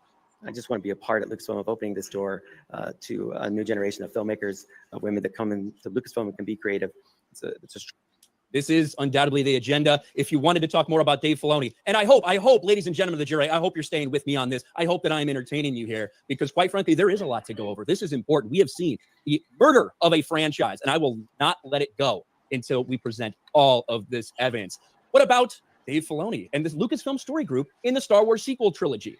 Would it interest you to know that they very intentionally wanted to subvert the patriarchy and instead install a matriarchy in the Disney Star Wars sequel trilogy? Lucasfilm executive director Doug Chang wondered, since these 3 films are a female-driven story, where's Leia? Pablo Hidalgo. I could imagine her being one to break through to the villain. All over Dave the Filoni. place. Oh, I love that. I won't do the Dave Filoni lisp, Your Honor. I will refrain from doing the Dave Filoni lisp and simply present his words. I love, too, and I look back on this table presided over by Padme. There's a picture of her there. There's a powerful idea. They're about this matriarchy coming back and subverting what has always been dominantly patriarchal in male heroes. Zeus, Hercules, everything else. The matriarchy coming back and subverting what has been dominantly patriarchal. What else does he say? Well, John Knoll says, I would love it.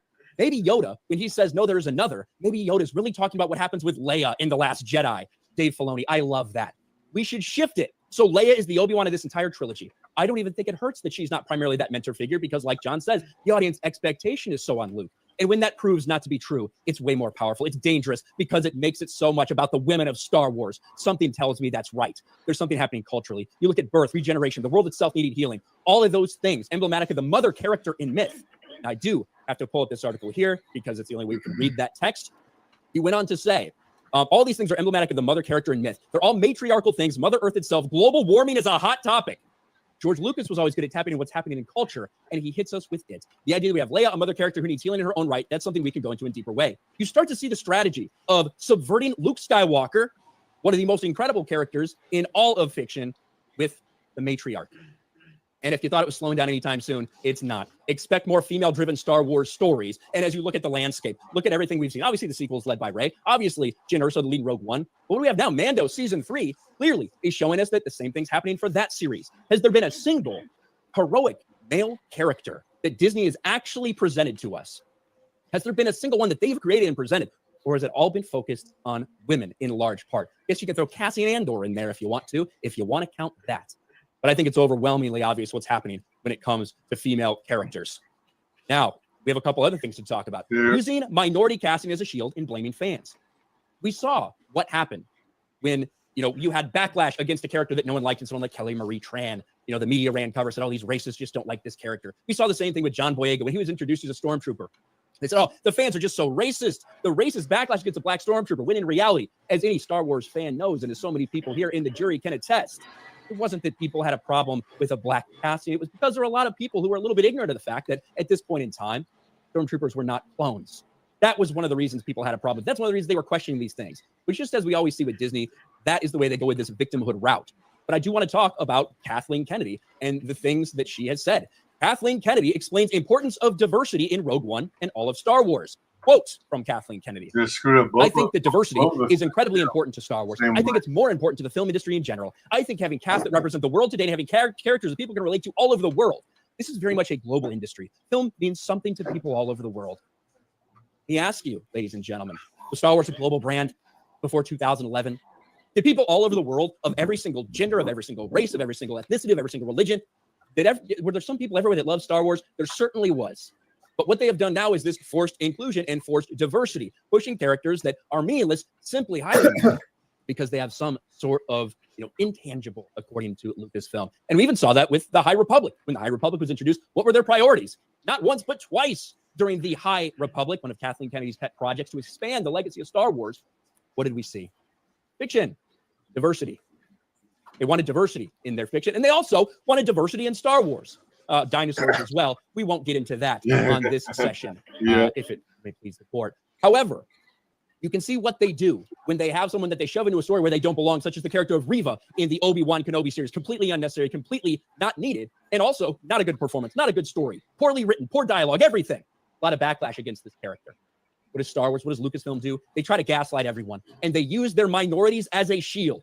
Star Wars defends Obi-Wan Kenobi Star Wars defends Obi-Wan Kenobi star Moses Ingram from vile online attacks. Don't choose to be racist. This was put out there by the official Star Wars account, by just about anyone and everyone you could possibly imagine. But the reality is, Lucasfilm planned this. Lucasfilm, months before, had told Moses Ingram exactly that. Lucasfilm warned Moses Ingram about racist Star Wars trolls harassment likely will happen. That's funny. Did they say the same thing to Donald Glover? Did they say the same thing to Forrest Whitaker? Did they say the same thing to these characters who overall, even if they weren't necessarily well received, no one really had an issue with the character themselves? The answer obviously is no. The reason there's a backlash for some of these characters because they are poorly written characters. They're created with a specific agenda in mind. That's why Lucasfilm warned Moses Ingram. So they could be ready to fall back on this failure. It is sad and it is pathetic, but this is Disney Star Wars. And last, ladies and gentlemen, you've been very patient. You've been patient with me. Thank you to the prosecution, the defense, and the court, and of course, the wonderful jury. I do want to get into one of the other big things that I think encompasses this malicious push for identity politics, and undoubtedly that is pushing for LGBTQ plus representation at each and every turn. Now, before Disney bought Star Wars, there was gay representation in Star Wars. Across all the Star Wars expanded universe, there were several characters that were gay or bisexual, all these things. That wasn't the focus of the story. It wasn't celebrated because they were simply just a part of the story.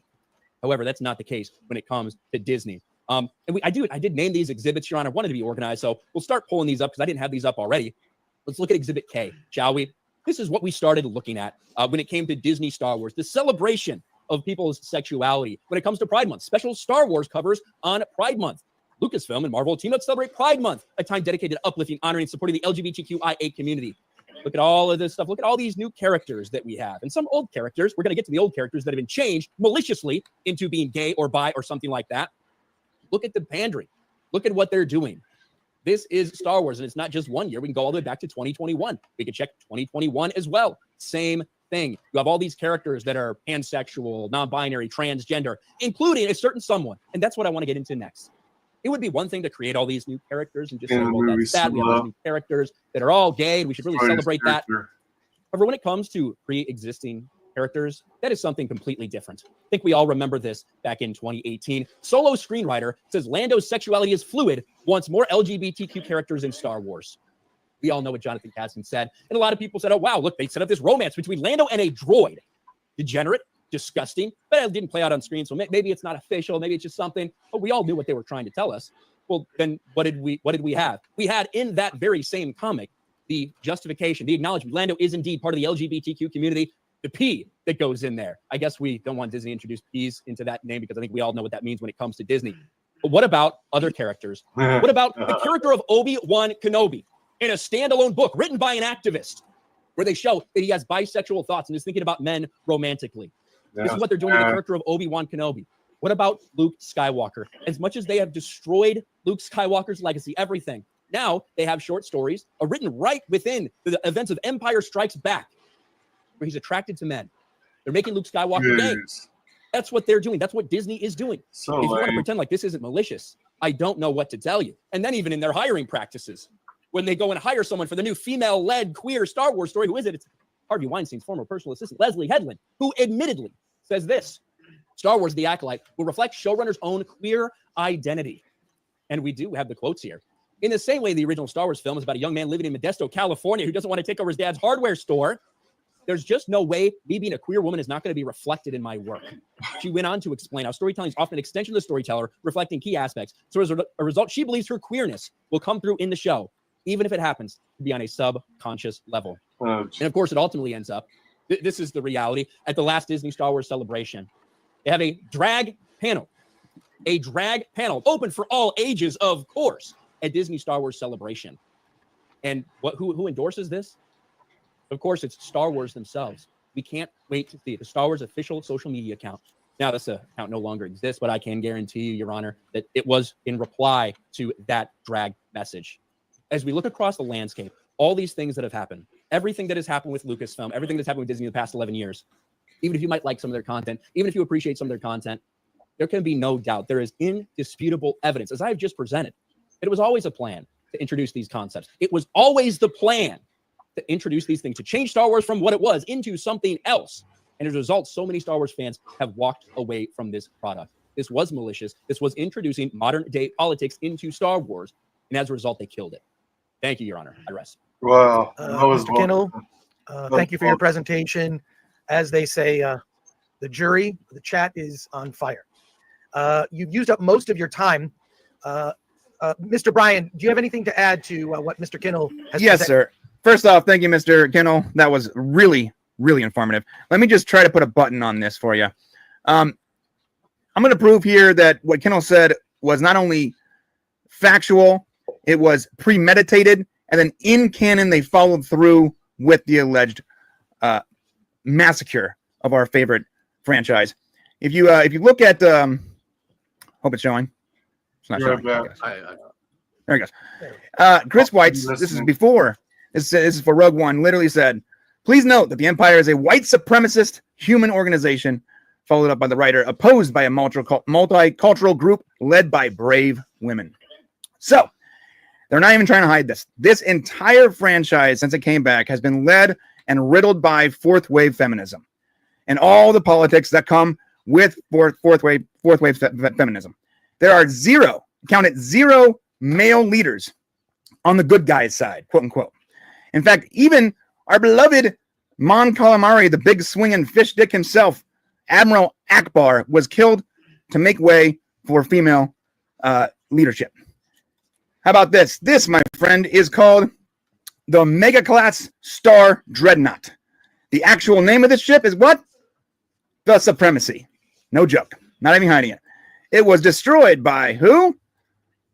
Fourth wave feminist icon herself, the purple-haired, mansplaining Laura Dern. And the entirety of the bad guys are just a bunch of white men. Isn't that something? On top of it, in the very first 15 minutes of The Last Jedi, every one of the male bombers were completely murdered, destroyed for incompetence, leaving behind what? The one multicultural woman left. Well, there's two other men in the franchise doing great, right? Well, let's look at them real quick. Well, he's just a joke. Poor Finn didn't even have a chance to do anything special. He was dominated by side quests and comedy relief. Nothing of importance came from this character. How about Poe Dameron? Oh, nope.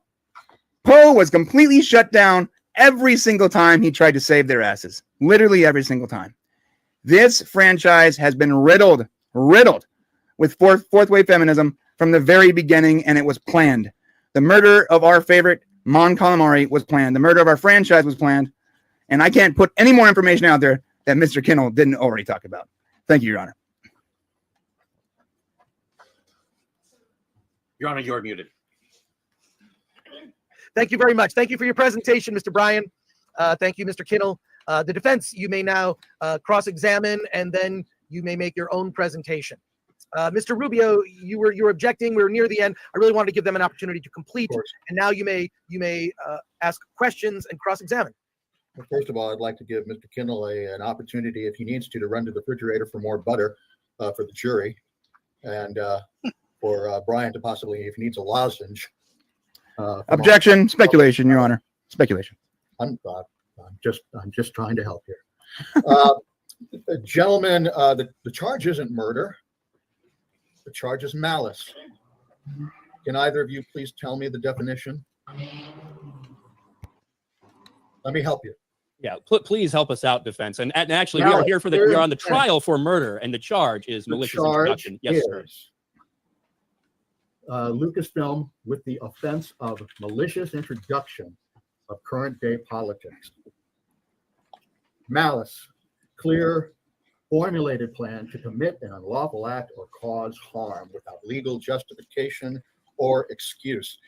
In all of your pandering and bravado and so-called evidence, I have yet to see anything that shows somebody actually with intent and with a clearly formulated plan to cause harm to the Star Wars IP. Do you have any evidence of any executive, any producer, any writer who went in and said, I want to basically make this IP less valuable? Everything that you have presented can be attributed to stupidity, perhaps a lack of forethought, perhaps a misunderstanding in the IP. But I have seen nothing that you have presented that shows malice. Do you have any evidence of malice? I can argue that the charge. I can argue that putting down an entire fan base that created the IP in order to lift up a completely new fan base is malice. Can you show me evidence of that through monetary? Mr. Kinnell showed you multiple evidence, multiple points where they purposely left behind their original fan base in order to lift up a new fan base, saying, aren't there any more women out there? That is the definition of either incompetence or malice. But I can't believe that Kathleen Kennedy is incompetent. It has to be an agenda-driven, malicious intent. Well, I will say this, and let me answer your question, please, counsel. I do appreciate the long, drawn-out narratives before you actually ask your question on rebuttal. We'll have time to present your case, and I look forward to that. This is what I will say. We did present several exhibits, including some where Kathleen Kennedy specifically stated that we wanted to change this franchise. Star Wars I believe, the third largest IP in the world, in history, when they took over. Yet they wanted to make changes to it. They wanted to change all these things associated with it. What I would say to you is that it was clearly intentional to change these things. And did they Sir, know that is 1,000 conjecture. You have not provided any evidence that it was clearly intentional as a point of malice. She is an executive producer in charge of one of the largest IPs of the Disney Corporation. She is trying to mitigate a loss by doing what she feels is best for that property. Now, how can you argue that? Let me ask you a question, Councilman.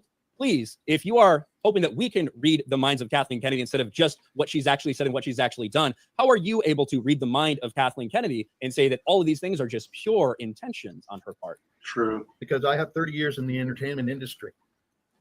Okay, so answer me this. If it's admissible in court, Your Honor. Hold up. If it's pure intention, then how does she continue to do it? When it fails 3 and 4 times and it's continued across the board, 2023, the statement is still coming out that they're going to abandon their original fan base to continue to promote an agenda that is clearly losing them money. So it has to be intentional. Brian, will you please show me and evidence of where they are? They specifically said they are abandoning their audience. Yes, continuing on a path that abandons the original IP in favor of a brand new narrative that pushes forward an agenda that is losing money. Every single movie, every single TV show, every single property, has to be intentional. Or they're just so ignorant that I can't believe it. I presented to you. He presented to you multiple occasions and multiple times from 2016 all the way to 2023. Worldwide box office of episode 7, 2.5 billion. Worldwide box office of episode 8, 1.3 billion. Worldwide box office of episode 9, 1.07 billion. Worldwide box office of Rogue One. Can you repeat The Force Awakens real quick? Can you repeat The Force Awakens? Highest rated TV show on streaming for Disney Plus, The Mandalorian. I don't see that as an organization that is trying to ruin their IP. Yeah, objection. That's speculative. That's one season. List seasons 1 and 3, and additionally add Obi-Wan to that list and Boba Fett, and you're talking about lost leaders at best. Rated streaming shows. Was it good? That's up to people to decide. I'm talking about ratings alone. One season of Mandalorian was ranked. It's so shocking to me that the thing that they launched Disney Plus with was the highest rated Disney Plus show. This is what I will say first. I would like you to correct the record. You said that Force Awakens made $2.5 billion. That is simply untrue. It was 2.06. I don't know how you're rounding. My mistake. I was conflating the box office underneath it and my poor scribble. It's $2.1 billion according to Box Office Mojo as of today. Thank you very much for that correction. What I will say is this. Oh, but oh my God, an extra 5 million.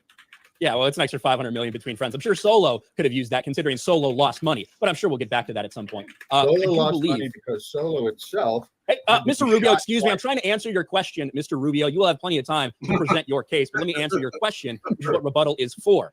You asked, where is the evidence that they did anything to basically drive their fan base away or something like that? It was something. Your question. Malicious intent is okay. The charge, what I will say is that we just listened to a clip of Kathleen Kennedy. I believe that was Exhibit B of my presentation. Exhibit Bravo showed Kathleen Kennedy talking about how they wanted to change Star Wars and how they wanted to cater to a different type of fan base. And then my very next exhibit, Exhibit C, Exhibit Charlie, showed her speaking about how they didn't want to cater to men. She self-admittedly, in the evidence that I have showed you, says that this was their demographic, this was their fan base, that for all of history, Star Wars has been predominantly male audience. That's not to say females didn't love it, of course. There she did not say that she wanted to. I'm explaining, I'm answering the question. So let me please continue with all due respect, Mr. Rubio. And then in the very next exhibit, we showed that she had no intention of ever catering to that fan base. Now, if you want to say for 11 years that this, because we're here for the murder of Star Wars, by the way, and this specific charge is about malicious intent. If you want to just claim that for 11 years, it's all just been incompetence and accidental and everything like that, and you with your 30 years of experience in the industry think that, Kathleen Kennedy's just that incompetent for 11 years, have this many failures, then that's an interesting strategy to take. And if I was on your side of the case, that's certainly what I would desperately try to do, because the only way that my client could get off on this. But I think that we have done a fairly good job presenting the evidence, even the stuff that you are continuing to ask for. Am I a mind reader? I'm not a mind reader, sir. Neither are you. Oh, that was good. Well done. Well done indeed.